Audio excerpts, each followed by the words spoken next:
Hello, welcome to this session of the Angular Meetup Online.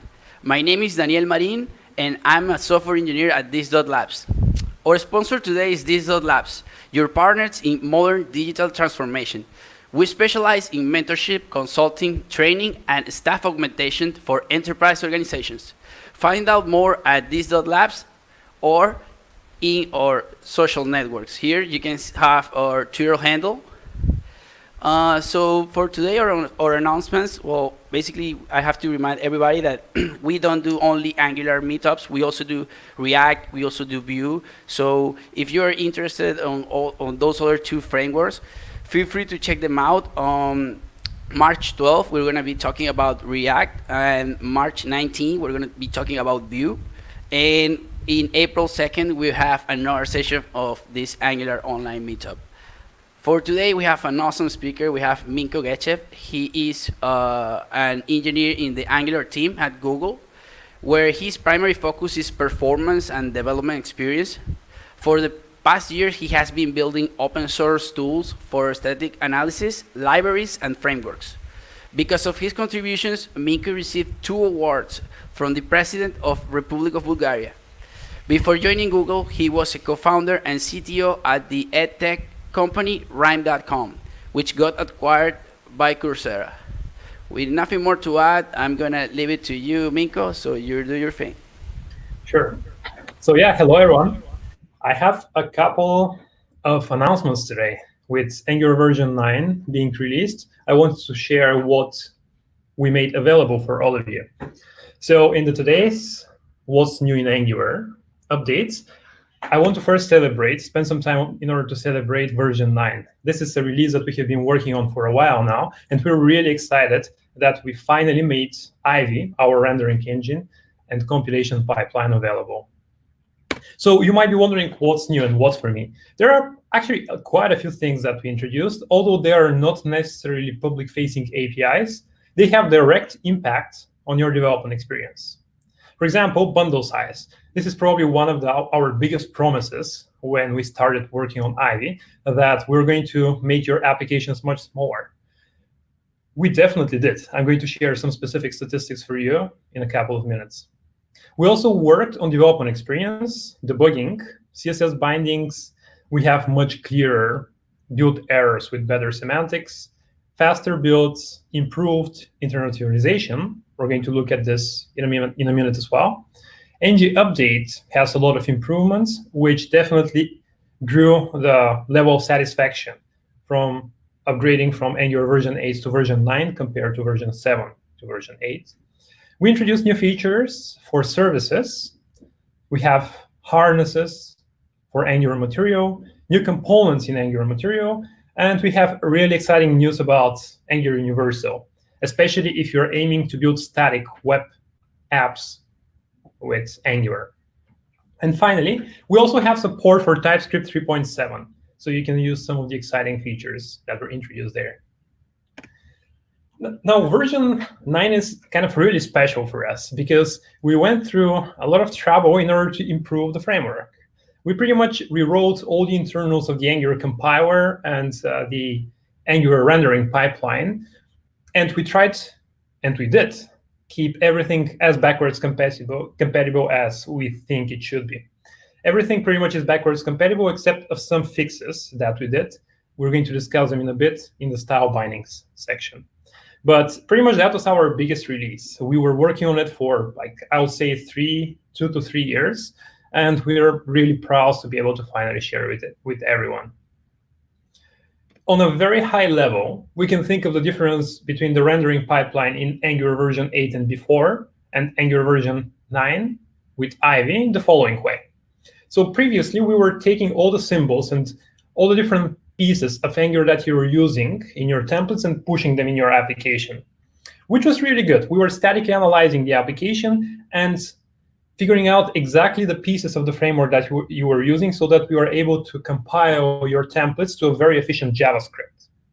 Although that was great, it led, in terms of runtime performance, it led to some increase of your bundle sizes, which wasn't really great. It also set some limitations on component level code splitting and made the framework more static in general. With the new rendering pipeline that we introduced, we took a slightly different approach.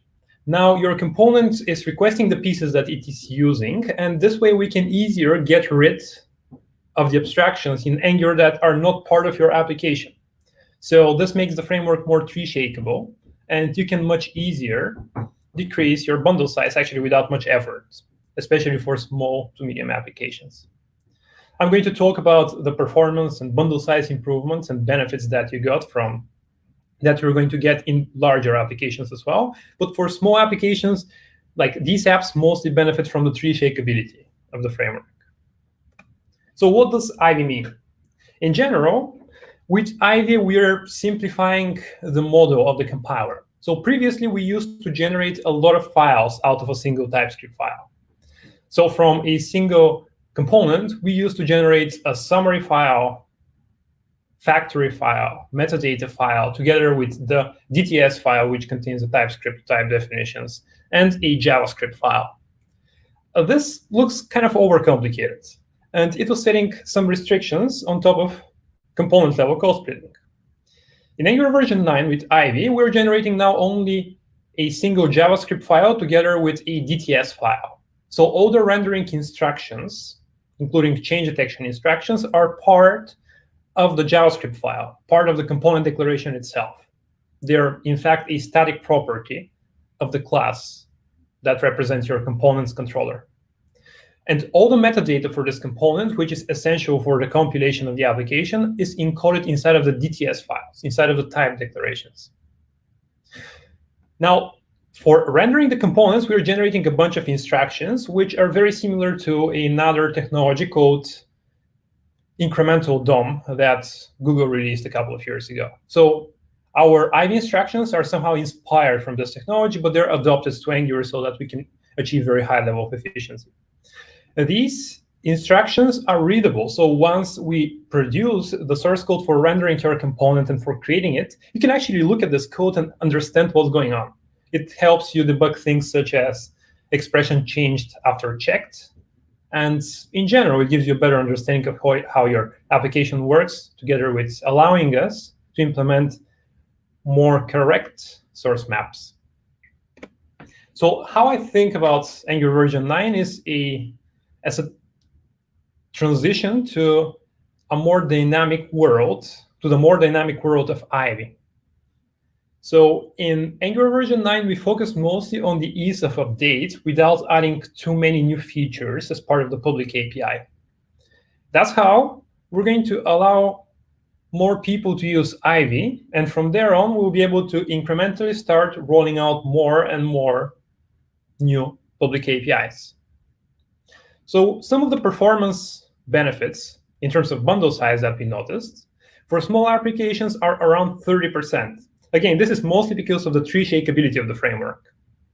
So for small applications which are not using most of Angular, we can just get rid of the pieces that are not part, that you're not using, so that we can make your application smaller. This is not only improvement for the download of your application, it's obviously going to be downloaded faster, but also this JavaScript would not have to be parsed and executed, which is probably one of the biggest bottlenecks when it comes down to delivering JavaScript to the user.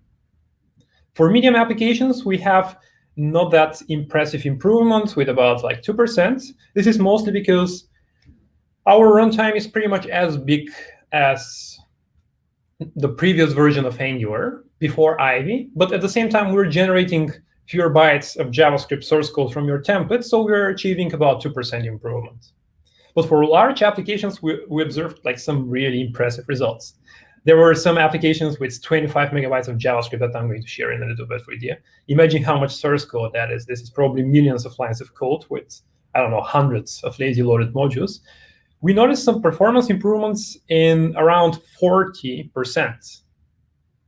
Here is actually the application that I was referring to. This is a comment from an Angular developer on Twitter. He shared that their application shrunk from 25 megabytes to 14 megabytes. This is definitely a large enterprise application. And this performance improvement is decent, right? their biggest lazy loaded module went from 900 kilobytes to 500 kilobytes.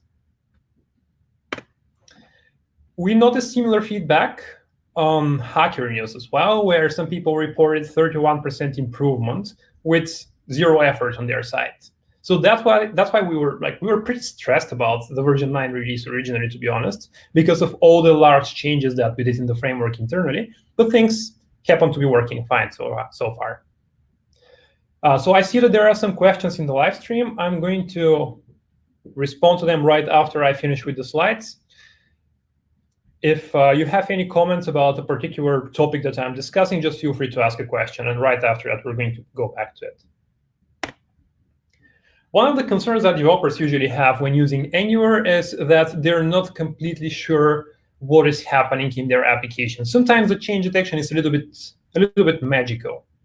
And they're not sure, for example, which component is associated with a particular DOM node, and so on and so forth. So we started work in this direction. We are currently investing in some debugging APIs that you can see on the slide here. For example, for a particular DOM element, you can get the corresponding components together with all the corresponding directives as well. You can get the injector for a particular application, and so much more. We're going to keep investing in this, but we have some other higher priority tasks that we need to evaluate first before we commit to growing these APIs further. In terms of debugging, however, we also worked on stricter type checking. So this is an interesting topic. Like, a lot of people have very controversial opinion about getting build errors and type errors. In my opinion, build errors are the second best thing that can happen to you, because the first one is obviously having a correct application without any bugs. But if you have bugs in your app, and it's like pretty much every one of us has them, it's better to discover them as part of your build process instead of when you deploy to production and allow your users to use this production buggy application at runtime, right? So that's why we're investing in stricter type checking, and we introduced the flags full template type check, which by default has a value false, but all the new Angular CLI projects have set this value to true. This performs stricter type checking. For example, it checks whether the value returned from a given expression aligns with the type of the value that the input represents. For example, if we're setting an input, we're checking whether the type of the input is the same as the type of the expression that we're assigning to the input. It has many more, like much bigger semantics that you can look at on Angular.io. We also have much stricter template type checking. So this is pretty much equivalent to the TypeScript flag strict, where we have strict no checks in templates and much more. So this feature here, the CSS bindings and their precedence, is probably something that you may not notice. But there were a lot of people with a lot of headache on how exactly and what is the exact semantic of binding to individual styles, like setting styles, and setting also individual classes to elements. So the semantics there was a little bit unclear and undeterministic. It was unclear whether we were first going to apply the bindings that you have set as static values, or the property bindings, or the map bindings. Now we have properly defined semantics. So it is from more generic to a stricter one. And the stricter, the more specific you get, the higher precedence the binding has here. So this slide, you really don't have to pay too much attention on it right now. If you're interested in the exact precedence and you want to know what the deterministic behavior is that we introduced, you can check also the style bindings on Angular.io. I mentioned that the build errors in general are like the best type of errors that you can get. And in Angular version 9, we worked on formatting these build errors better, so you can get even higher like level of readability and semantics around that. So here, I don't know if you can notice that, but we have a code of the error. Each error has an error code so that it's easier to discover it when you search on the search engines. Here, we're showing that the error is coming from in a particular component from its template, and we're pointing out the exact position in the template where the error is coming from, and also highlighting the particular DOM element which is associated with this particular error. In terms of build speed, because of the way we updated and reworked our compiler, we noticed significant improvement. This here is for Angular.io, where our build now is 40% faster. And on top of that, we were able to enable ahead-of-time compilation by default, even in development mode. That is, for me personally, one of the biggest wins, because this way you have consistent behavior of the compiler between development and production. You don't have to use two different compilation. Let's say you don't have to use JIT in development and ahead of time compilation in production, which can lead to different semantics and different error messages, which makes the development experience not as great as we want it to be. So yeah, AOT by default in Angular version 9 is one of the new features. We have also improved the internationalization in order to speed it up further, and also consider runtime I18N as well. Maybe not the runtime that you're thinking about with dynamic bindings, which allows you with a single button click to update all of your translations, but in a way that you will be able to load the specific localization dynamically at runtime. Let me tell you what I mean by that. So currently, in Angular version 2 to Angular version 8, here is how the compile time internationalization works like. First, we're going to compile your app with each individual localization. Right after that, once we have linked the localization with your application, we're going to perform n different compilations for each individual localization, which is really slow. So if you have your application translated into 5 different languages, this means that we need to compile it 5 times. And also and that's really not great, right? Like it's 5 times the build that you'd actually have to wait for. And at the same time, a lot of CIs are going to are not going to be able to handle this long duration of your build, and they're going to time out. So what we did in Angular version 9 is to build your application only once, set some placeholders inside of your templates, and later on just perform this replacement for each individual localization that you have, which is so much faster than rebuilding your application every single time.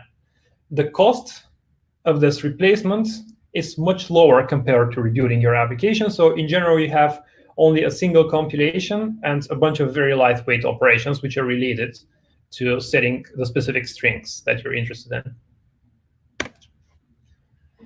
One more update that we did was around ng update. We noticed some level of dissatisfaction in the update experience from Angular version 7 to Angular version 8. In general, there were some issues in this experience that we looked at. We invested a lot of time in order to figure out what's the best strategy to address them, and we did. So we were really happy to see this positive feedback in between the migration from Angular version 8 to version 9. So the biggest changes that we did here are, first, instead of migrating your application and using the migration, like the update implementation in the current version of the CLI that you have installed, what we're doing right now is installing the latest version of the Angular CLI and running the migration using this latest version, which contains the latest bug fixes in the update experience, as well as it's pretty much know how to convert your application to the latest version the right way. Another thing that we did here is we provided an option for you to get a commit in your application, refactor commit, after each migration that we run. That's a big improvement, and it is disabled by default because it's like an overhead for most users, but you can enable it by providing a specific command line flag. All right, a few more updates. So provided in. This provided in property is part of the service metadata that is set by the injectable decorator. If you have used this, you have probably set the provided in value to root. right? This is going to create a singleton service in your root injector. In Angular version 9, we introduced two new values for provided in. One of them is platform, which is going to create a singleton for all the different applications on the current page. This behaves very similarly to how the DOM sanitizer does. This is also going to be applicable for Angular elements. So if you set the value to provide it into a platform, you're going to use the same instance across Angular element instances as well. And the second value that we introduced is called any. This is going to create a separate instance for each injector. So you're going to get one instance for your service, for your eagerly loaded module, eagerly loaded modules that are part of the application. You're going to get separate instances for each child module that you're lazy loading. Now, harnesses. I guess you're familiar to some extent with the page object pattern that is very common during end-to-end testing. So with page object, we're creating an abstraction of the page and providing access to the individual pieces of the page using methods, instead of coupling our test code with a specific location or a selector of particular DOM elements in the page. This is very convenient because if we change the structure of the page, we only have to update the page object instead of updating all the different tests that are testing this page. We did something similar for Angular material. So if you're testing a code that is using Angular material, we would recommend you to use the test harnesses in order to not couple your source code with the internal structure of the Angular material components, because this can break your tests after a minor release of Angular material, since the structure of the DOM elements themselves, they're just not part of the public API. Like if we want to optimize given material component a little bit and we remove one DOM element, this is going to impact the overall structure of the DOM tree, and we don't want to break it. That's why we provided harnesses. In material, we have two more updates. Actually, two new components. We have the YouTube player and the Google Maps player that you can use today. About TypeScript 3.7, I wanted to talk a little bit more, actually. So very often on events, I'm getting questions from community members on why are we releasing a new major release every 6 months? This seems like a very aggressive approach that breaks a lot of users. Well, we're not breaking people. Like in order to allow ourselves to update to the latest version of TypeScript and provide a reliable experience, we need to release a major release, right? Because the TypeScript's type system across versions is getting stricter and stricter, which means that it is not backwards compatible with its previous version in the previous TypeScript package. So very often, the migration experience that you're going to get is just update of the TypeScript version, which makes your application stricter and easier to debug. This is what we did in Angular version 9 as well. We migrated to the latest version of TypeScript, which means that you may get a little bit more compile time errors, but that's for good, because you'll be able to catch these errors that you have in your application earlier in the development process instead of shipping the broken code to your users. One of the nice features that we got in TypeScript 3.7 is optional chaining. We have had optional chaining in Angular templates under the name the safe navigation operator for a while. But in TypeScript 3.7, it has slightly extended semantics that we're going to align to. And you can now use it in your TypeScript source code as well, not only in templates. All right, and the final update that I have for you is about Angular Universal. I am particularly excited about this one because it opens new doors for Angular. So if you add the ng Universal Express Engine package to your project, you will be able to pre-render all the pages which don't have parameters for their route, for their path. These are all the static pages, or all the pages without dynamic content in your app. You'll be able to pre-render them, which means that you will be able to save them as HTML files on the disk. Let me spend few more seconds talking about Angular Universal. In general, in single-page applications, you can have three different types of rendering, three different main types of rendering. The first one is obviously just shipping a bunch of JavaScript to your clients and rendering their application on the client. That's fine. That's how most single-page applications work. There are drawbacks. There are obviously trade-offs of this approach. Another approach is to render your application on the server and provide the rendered content to your user, which is just a bunch of HTML. The users are getting this HTML and rendering them in the browser. A third option, though, is to render the pages as part of the build process. This is a pretty nice alternative because only the developer who is building the application needs to pay some price in order to render these pages. And once they're rendered, the server can just deliver these pages to the user's browser directly, and they're going to be instantly rendered. This is what pre-rendering provides, and in Angular Universal version 9, we're providing such pre-rendering experience as a CLI builder. We're also rendering your individual pages across different processes. So by rendering them across different processes, this pre-rendering is so much faster. Here is an example. Steve rendered his application, which has 10,000 pages,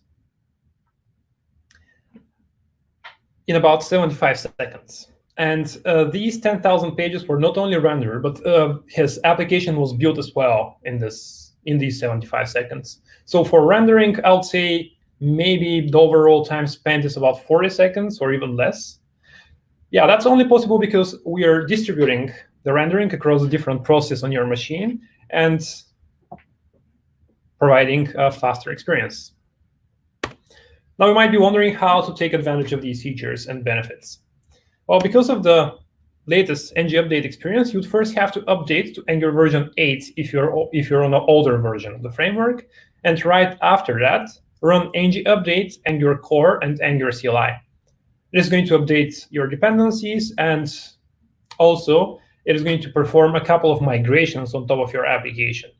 This is going to transform your source code automatically to make it compatible with version 9.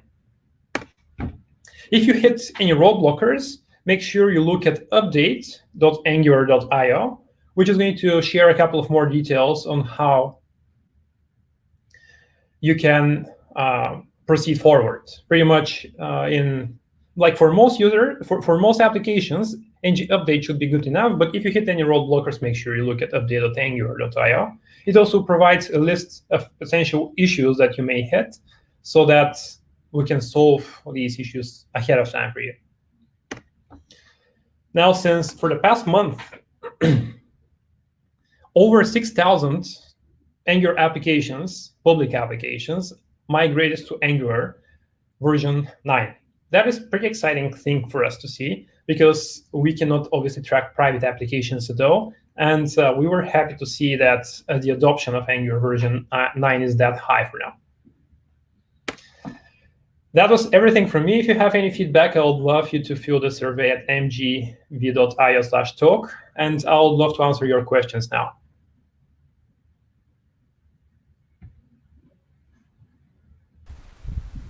I'm gonna put yours first.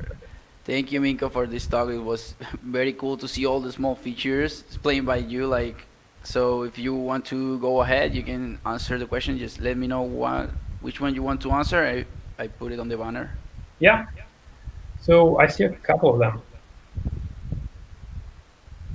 Yeah, pretty much. So can you say that strict template just adds more checking to cool template type check rules? Yeah, it does just extra type checking. It's kind of equivalent to the strict mode in TypeScript. It is pretty much going to make sure that your templates align with the strict mode. And it could be a little bit too aggressive right now. We're thinking on how to make it less noisy in the future. That's why we haven't enabled it by default for now. So I see one more. Is pre-rendered pages provided through Express also, or just as links to HTML pages instead of routing? Yeah, so there are a couple of different ways to achieve pre-rendering. One of them is to run your application, build it once, after that run it, come to the headless browser, visit the individual pages, and pre-render them this way. So this strategy definitely works really well, because if you're using some browser APIs such as local storage, which are not available in Node, your pages will still be pre-rendered because you're opening them in a real browser. At the same time, though, it could be a little bit slow. Imagine you're making a bunch of requests in your page, you're touching local storage, and a lot of things which don't impact necessarily pre-rendering. You need to also wait for the entire page to load before you're able to pre-render it, you need to wait for a lot of HTTP requests to execute because the browser is resolving the scripts this way. So it is universal way that works for all the applications, but in the same time it's really slow. In the Angular engine Universal Express engine, what we're doing is just to execute your application in Node.js environment without opening it in a real browser. So we don't have to serve it over Express.